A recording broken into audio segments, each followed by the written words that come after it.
This is the story of the Napoleonic Wars from a Swedish perspective. In this series, we will examine the lives of 9 different people who lived through this era, from the middle of the 1700s to the end of Napoleonic times.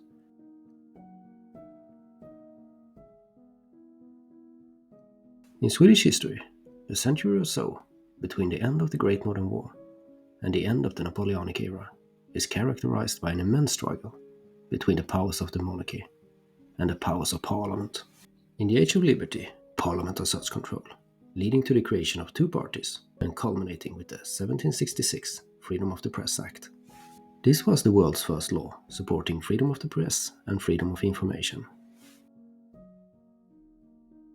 Okay, so let's start at the beginning. In November 1718, Charles XII, King of Sweden, is shot and killed at the siege of Fredriksten Fortress while on campaign in Norway. The king had no children of his own, but he had 2 sisters. An elder sister named Hedvig Sofia, who had died 10 years earlier in 1708, and a younger sister named Ulrika Eleonora.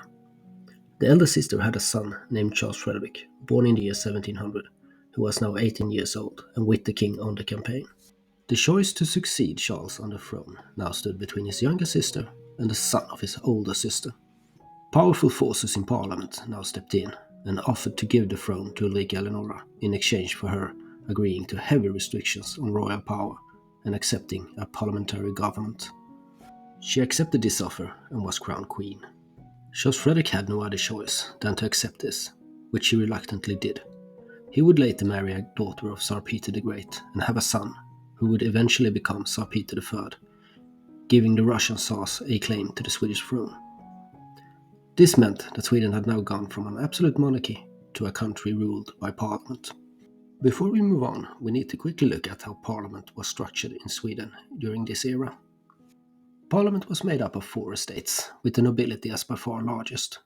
They were allowed to send 1 member per noble house.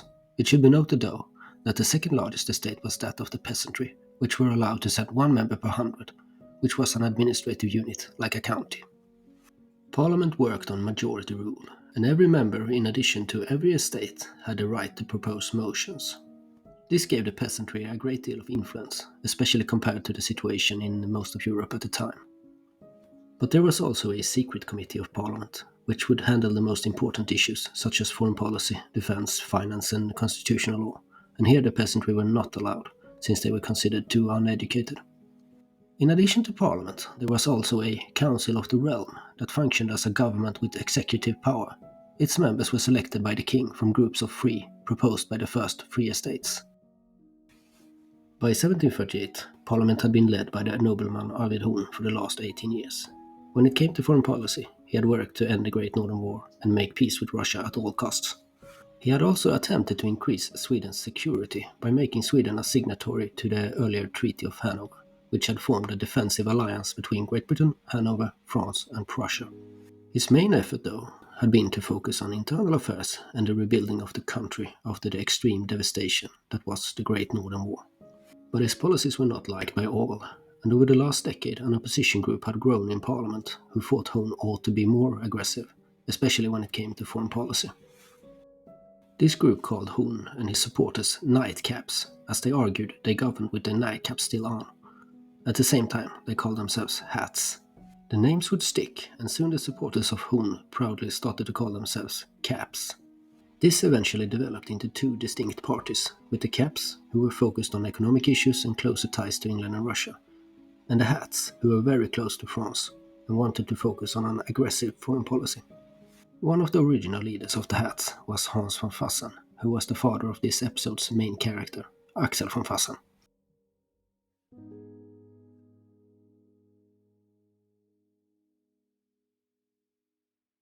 Fredrik Axel von Fersen, known to history as Axel von Fersen the Elder, to distinguish him from his more famous son of the same name, was born in Stockholm on April 5, 1719, just a few weeks after the crowning of Queen Ulrika Eleonora.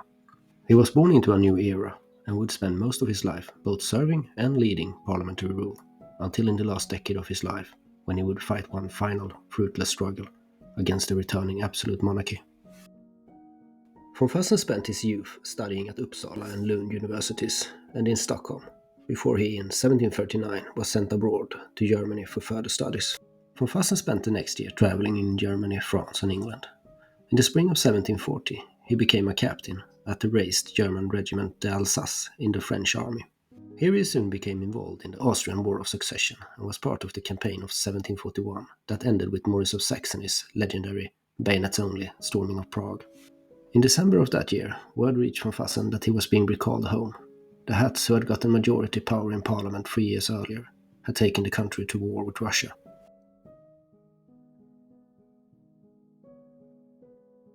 But when von Fersen in March 1742 reached Finland, the war had already seen its decisive action 7 months earlier. In cooperation with France, the Hats had helped plan and support the future Empress Elizabeth's coming coup in Russia. The plan for the war had been for the Swedish army to march towards St. Petersburg to put pressure on the Russian government. Elizabeth would then execute her coup, after which she had promised to sign a peace favorable for Sweden. In theory, it was at least a plan, but the Hats had forgotten one important detail when it came to warfare. They hadn't prepared the army. The army leadership at the time was full of commanders who had extensive experience as mid-level officers from all the major campaigns of the Great Northern War. But the line-level army itself was neither well-supplied nor well-trained, and while the generals had experience, they also came from different political parties and did not cooperate effectively. Major General Karl-Henrik Wrangel, who was a member of the Caps party and who had opposed the war, had been ordered to take a forward position at Wilmanstrand. Wrangel had fought in several of the big battles in the Great Northern War, including Poltava, where he was captured. He had spent the rest of that war in Russian captivity and wasn't released until 1721. Now his superior was Henrik Magnus von Buddenbrook, who was a member of the ruling Hats party and a heavy proponent for the war. He had also ordered Wrangel to avoid fighting the Russians directly. But when Wrangel arrived in Wilmanstrand, he realized the Russian army more than twice his own was heading towards him, and because of bad communications between the two political opponents, von Buddenbrook could now not reach him in time. The Battle of Wilmanstrand could only end with a Russian victory. When the Russians realized the opposing corps was not the entire Swedish army, they lined up and charged. These first attacks were repulsed, but after a while, part of the Swedish army broke. Some regiments, like Västerbotten's regiment, remained fighting though, and their motto to this day is, "They never retreated, or for their own sake lost." Wrangel himself was injured in the fighting, had to have his arm amputated, and was later captured. Wrangel's corps had now effectively ceased to exist, and the war von Fersen arrived at the following year would only be defensive. We should note here that one of the regiments that was hardest hit in this battle was the Dalarna regiment, a detail that will become important later in our story. In December, the now Empress Elizabeth successfully carried out her coup, but this did not end the war. Some sources say Elizabeth refused to honor her promise to end the war. Others say the Hats party leaders rejected her offer thinking it was not good enough. Regardless, when von Fersen arrived, he successfully led the defense of a position at Pyttis in a small-scale engagement, and then did not see any significant fighting for the rest of 1742. Leeuwenhoek tried to regain the initiative in the war. As the overall commander of forces in Finland, he saw himself as in charge of both the army and the naval forces. The navy initially had supremacy in the Gulf of Finland, and his plan was for the two services to do a joint offensive. But the naval commanders refused to obey Leeuwenhoek's orders, and most attempts at cooperation between the two branches broke down. After a while, the army was forced to retreat west, first to Borjo, and then finally to Helsingfors. A retreat that was yet again made more difficult by a failure of cooperation between the army and the navy. On August 19, 1742, both Leeuwenhoek and Buddenbrook were recalled to Stockholm, and the next day the army and parts of the Swedish galley fleet were completely surrounded in Helsingfors. On August 24th, the acting commander of the Swedish forces chose to surrender, in exchange for the Swedish part of the army being able to return to Sweden and the Finnish part being dismissed. The next month the navy also withdrew the fleet back to Sweden. The war had been a disaster, and it would still go on for almost another year, but lessons were learned. We will now quickly take a look at two things that largely came out of the experiences from this conflict, and which will later have an impact on our story. The Swedish command and the Hats party realized Sweden needed a strong point in Finland to which the army and the navy could retreat to await reinforcement and then go back on the offensive. The army also needed to be more effective at fighting in the archipelagos of the Baltic Sea. It was therefore assigned to the genius young officer Augustin Ehrensvärd to build a fortress in Finland. Ehrensvärd selected a group of islands outside of Helsingfors, on which he built several interlinked forts, and in the middle of these, a naval base. The fortress was named Sveaborg and became his life's work. It would eventually become the strongest in Sweden, and possibly even among the strongest in Europe at the time. In 1808, at the end of its Swedish service, it held over 2,000 different pieces of artillery inside its walls and in its storage rooms. Its heaviest trial would come in 1855, when it withstood a 48-hour-long bombardment from about 80 French and British warships during the Crimean War. In addition to Sveaborg, Ehrensvärd initiated construction of a second fortification, called Svartholms Fortress, closer to the new border with Russia. Much of the construction of this fortress would be overseen by Fabian Wrede, whose son of the same name will be an important person in Sweden in late Napoleonic times. He will be one of 9 characters featured in this series. Ehrensvärd also had an idea for what would become the Archipelago Fleet, also called the Army's Navy. These naval squadrons would be equipped with newly designed smaller and shallow-going ships and boats that could operate in coastal waters where the high seas fleet could not. As its name suggests, the Archipelago Fleet were under the command of the army and not the navy, and would fight a sort of amphibious warfare. During late 1742, the Russian army had occupied much of Finland and sent an invasion force to the Åland Islands. In response, Colonel Gotthard Wilhelm Marx von Württemberg, who was a member of the Caps Party, was ordered to assemble a force of 1,000 men and retake the islands. In 1741, Marx von Württemberg had been sent to Finland by the king to review the status of the army. But according to von Fersen's version of events, the colonel had instead used the opportunity to incite the soldiers against Leeuwenhoek's leadership. Though this claim should be considered with the context that von Fersen's father was a leading hat politician and he himself would eventually become the leader of the party. Regardless of its veracity, von Fersen now volunteered to go on the expedition to the Åland Islands. The expedition was successful, and the islands were retaken, with the Russian soldiers taken prisoners and their ships captured.